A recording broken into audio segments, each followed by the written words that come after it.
जिस दिन माननीय सभापति महोदय, माननीय सीधे साधे सरल सहज सज्जन मंत्री महोदय ने मुझे, लेकिन अभी आपने आरोप लगाया मंत्री जी के ऊपर, क्या भेदभाव का आरोप लगाया है आपने। क्या है, कुकर्म और कर्म से भी दशा निर्धारित होती है ना, इसलिए मैंने कांग्रेसी कहा वो भेदभाव कारण नहीं कहा, कर्म कुकर्म के कारण कहा। मेरा एक प्रश्न है और ये आपका ध्यान चाहूंगा विशेष तौर पे गिग वर्कर्स पर, और उसने केंद्रीय अधिनियम का हवाला दे दिया है। एक लाइन और अवगत आपको कराऊंगा माननीय नेता प्रतिपक्ष जी, आप भी सुनिएगा। इससे पहले मैंने आउटसोर्सिंग कंपनियों पर प्रश्न लगाया था, उसमें ध्यानाकर्षण, तो माननीय मंत्री जी ने स्वीकार किया इसके लिए भी कोई हमारे पास नियम कानून नहीं है, इसके गिग वर्कर्स के लिए भी कोई नियम कानून नहीं है छत्तीसगढ़ में। और यदि 1 मिनट की पृष्ठभूमि है, यदि इसको हम अधिनियमित कर दें तो छत्तीसगढ़ के लाखों लोगों को रोजगार मिलेगा और उसका संरक्षण होगा। अभी तो उसका दोहन हो रहा है, कई लोग मरे हैं, कई लोग जेल गए हैं, और जो आउटसोर्सिंग कंपनियां, ये कंपनियां हैं, वो ऐश कर रहे हैं, मजा कर रहे हैं। ये बड़ी गंभीर स्थिति है। अब आप मुझे अनुमति दीजिए, मैं 220 पर प्रश्न करूं कुछ, फिर केंद्रीय अधिनियम है मत कही हो जाएगा, नहीं तो इसमें चूंकि उल्लेख है। आप ये बता दीजिए साहब कि आप 2020 का उल्लेख किया है, तो उसको यदि आपने देखा होगा तो उसमें गिग वर्कर्स कौन सी श्रेणी में आएंगे, संगठित में आएंगे कि असंगठित में आएंगे, थोड़ा सा मुझे बता दीजिए।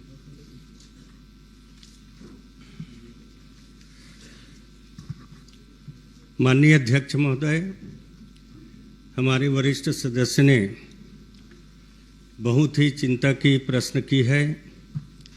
निश्चित तौर पर यह चिंता का विषय है और उन्होंने इस विषय को उठाया है। और जैसे वो पूछ रहे हैं कि ये संगठित में आएंगे क्या संगठित में, अभी ये तीनों श्रेणी में नहीं आ रहे हैं, दोनों में।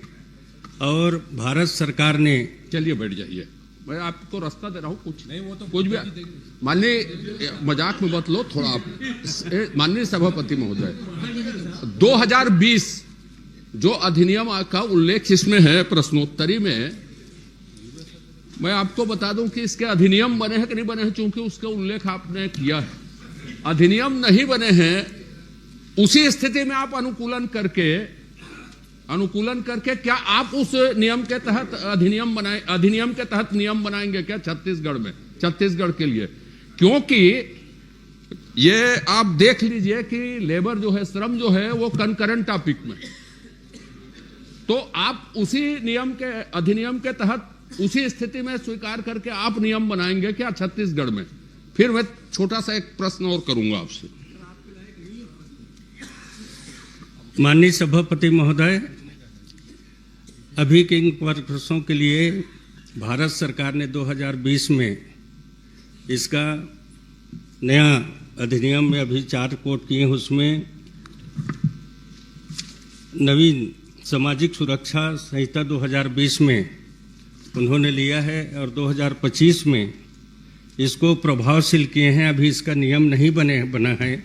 जैसे भारत सरकार का नियम बन जाएगा उसके बाद छत्तीसगढ़ में भी उस नियम को हम लोग पालन करेंगे, उनसे अनुसरण करेंगे। और इससे पहले छत्तीसगढ़ में हम लोगों ने अधिकारियों का एक कमेटी बनाया था।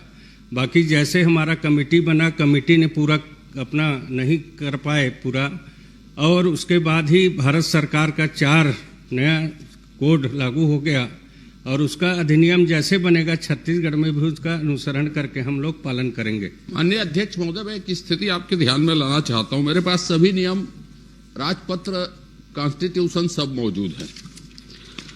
2025 के नोटिफिकेशन इसलिए जारी किए गए भारत सरकार के द्वारा क्योंकि नए जो नियम उन्होंने बनाए, अधिनियम बनाए, उसके नियम नहीं बने हैं। नियम नहीं बने हैं, नियम बनते तक श्रम न्यायालय को ही सुनने का अधिकार दिया गया है। इतने ही नोटिफिकेशन है, वो इससे ज्यादा का नोटिफिकेशन नहीं है। अब यदि उसके डिटेल में जाएंगे तो फिर वही हो जाएगा कि उसके आधार पे आपको सुनना पड़ेगा क्या। कि मैं ये जानना चाहता हूं, क्या आपको मालूम है कि भारत देश में विभिन्न राज्यों ने अपना नियम और अधिनियम और नियम इस संबंध में, चाहे वो आउटसोर्सिंग कंपनी हो चाहे गिग वर्कर हो, इसके बारे में बना लिया, क्या आप अपना नियम अधिनियम और नियम बनाने के बारे में विचार करेंगे क्या? मैंने बताया ना सभापति महोदय कि भारत सरकार का अधिनियम बन रहा है, नियम बन रहा है, उसके अनुसरण में हम लोग छत्तीसगढ़ में भी उसका अनुसरण करेंगे और नियम बनेंगे। आप भी काफी वरिष्ठ सदस्य हैं और भारत सरकार का जो भी नियम बनता है उसके अधीन ही नियम बनेगा। बाकी मैंने पहले बता के हमने समिति का गठित किया था। माननीय सभापति महोदय, मैंने इसीलिए कॉन्स्टिट्यूशन का उदाहरण दिया है कंकरेंट टॉपिक में, समवर्ती सूची में। समवर्ती सूची में हम अपने अधिनियम भी बना सकते हैं और यदि केंद्र के अधिनियम आते हैं वो बेहतर होंगे तो आप ही आप वो लागू हो जाएंगे, उसमें तो कोई सवाल ही पैदा नहीं होता नहीं लागू होने का। लेकिन 2020 के नियम के बाद, अभी तक अधिनियम के बाद उसके नियम नहीं बने और अभी यह तय नहीं है कि वो नियम कब तक होंगे, और जब तक नियम नहीं बनेंगे, उसके निर्देश नहीं बनेंगे, छत्तीसगढ़ के बच्चे ऐसे ही शोषण के शिकार होते रहेंगे। और मैं लगातार इस विषय में 2 साल से प्रश्न कर रहा हूं या विभिन्न अवसरों में जा रहा हूं। इतने बड़े रोजगार के अवसर, आप सुन लीजिए कितना गंभीर विषय है। कितनी आउटसोर्सिंग कंपनियां छत्तीसगढ़ में है किसी को नहीं मालूम, कितने गिग वर्कर्स काम कर रहे हैं किसी को नहीं मालूम, उसकी सेवा शर्तें क्या है नहीं मालूम। और चिंता की स्थिति यह है जो गिग वर्कर्स हैं उसका कंपनियों के मुकाबले यह हो रहा है कि हम 10 मिनट में सप्लाई करेंगे। जो मानव अधिकार संगठन है वो विरोध कर रहे हैं 10 मिनट में कैसे सप्लाई होगा करके, और ऐसी स्थिति नहीं होती तो वो वर्कर मारे जा रहे हैं। और छत्तीसगढ़ में चाहे वो आउटसोर्सिंग के हो चाहे गिग वर्कर्स हो, कई आत्महत्या कर चुके हैं, कई जेल की हवा खा चुके हैं। यह शोषण को रोकना निहायत जरूरी है। फिर मैं आपसे आग्रह करूंगा कि ये कंकरेंट टॉपिक है, कंकरेंट टॉपिक में हम देश के विभिन्न राज्यों के अधिनियम को बुला के हम अपने परिवेश में उसको लागू कर सकते हैं। आज की स्थिति में यह है कि कितने इस तरह की कंपनी है वो काम कर रही छत्तीसगढ़ में, यही सरकार को नहीं मालूम है। इसलिए बहुत चिंता का विषय है। मैं चाहता हूं कि आप इसमें कुछ कहें और कुछ करें। छत्तीसगढ़ के बहुत सारे बच्चों को रोजगार मिलेगा, उनको सुरक्षा मिलेगी जो उसके बिना काम कर रहे हैं। उसके प्रश्नकाल में मैं ज्यादा बोल नहीं सकता, लेकिन एक चिंता का विषय और दूसरे विषय में आपका उत्तर आ जाता है कि इसमें कोई कानून नहीं है, इसमें कोई नियम नहीं हम बना रहे हैं और छत्तीसगढ़ के बच्चे शोषण के शिकार हो रहे हैं। तो आप इसमें आप खुद का नियम बनाएंगे क्या, अधिनियम बनाएंगे क्या, उसके नियम निर्देश बनाएंगे क्या, ये मुझे बता दीजिए। विचार करेंगे क्या? यदि विशेषज्ञ नहीं है, सक्षमता नहीं है, तो उसके लिए संस्थाएं मौजूद हैं जो बना देंगे। आप यदि इच्छा शक्ति दिखाएंगे तो हम लोग मदद करेंगे कि कौन इस नियम, और भारत सरकार का लागू होगा तो आप ही आप लागू हो जाएगा, जिस दिन लागू होगा उस दिन। माननीय सभापति महोदय, मैंने पहले कहा कि हम लोग समिति गठित किया था इसका और ये प्रक्रिया में था। उसी बीच में भारत सरकार ने 4 श्रम संहिता कोड लागू किया और इसका हम लोग छत्तीसगढ़ में भी ये प्रक्रियाधीन है और जैसे हम लोग का आगे आएगा फिर हम लोग निश्चित तौर पर इसमें काम करेंगे। मैंने पहले कहा बड़ा चिंता का विषय है। आखिरी बात, 1 मिनट साहब, आखिरी। माननीय सभापति महोदय, मैंने माननीय सभापति महोदय, 1 सेकंड, ये आखिरी बोल रहा हूं, आखिरी फिर बोलिएगा आप। आपके पहले ही तो बोलना था। नहीं, आपके बाद नहीं बोल पाऊंगा ना मैं, नहीं, मेरा क्रम समाप्त। माननीय सभापति महोदय, ये लखनलाल जी से संतुष्ट होने वाला नहीं है। नहीं, इसलिए आप ही कोई संतुष्टि की दवा दे दीजिए, बाकी कुछ संभव नहीं। माननीय सभापति महोदय, बिल्कुल संतुष्ट असंतुष्ट का सवाल नहीं है, उसकी एफिशिएंसी पर मुझे कोई संदेह नहीं है। मैं एक लाइन सभी आपका ध्यान मैंने इसीलिए चाहा कि इस देश में उदाहरण है, अनेक राज्यों ने अपने नियम अधिनियम और नियम और निर्देश बना लिए, या तो उसको मंगवा ले अपने अनुकूल से उसको बना ले, या हम कब तक इंतजार करेंगे। भारत सरकार ने जो दूसरी अधिसूचना जारी की है, अभी नियम बनने के अभाव में पुराने श्रम न्यायालय काम करते रहेंगे, इतनी अधिसूचना जारी हुई उस संबंध में। नियम कब तक बनेंगे उस अधिनियम के, ये अभी तय नहीं है सीमा अवधि। तब तक क्या करेंगे हम लोग?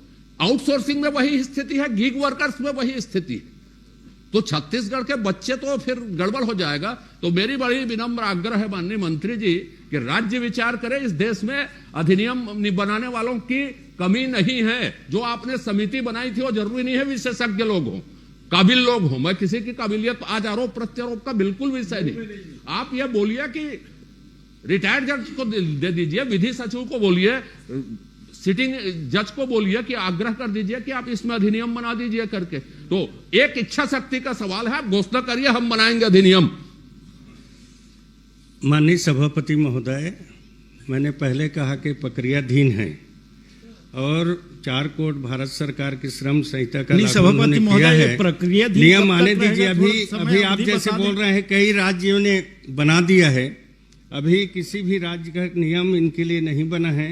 जैसे और आपसे भी हम विचार विमर्श कर लेंगे कि हम इसमें क्या कर सकते हैं, आपका सुझाव आएगा और नियम प्रक्रिया में रहेगा। श्री व्यास कश्यप जी, हम यदि एक माननीय सभापति महोदय, मान लो मैं इनकी बात को मान लो मैं सहमत नहीं हूं कि दूसरे राज्यों ने बनाया है, मैं उदाहरण दे दूंगा दूसरे राज्यों का, लेकिन यदि किसी ने नहीं बनाया तो हम नहीं बनाएंगे, यह कोई उत्तर नहीं।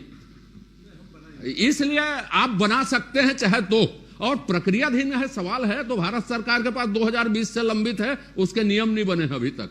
तो इसलिए वो सीमा अवधि और प्रक्रियाधीन का कोई अर्थ नहीं है। छत्तीसगढ़ को बच्चों को यदि ठीक कर रहे हैं तो आप इच्छा शक्ति दिखाइए, या आग्रह है मेरा, नहीं तो फिर कोई बात नहीं। श्री व्यास कश्यप जी, माननीय सभापति महोदय, मैंने वाणिज्य उद्योग मंत्री से जो जानकारी चाहिए थी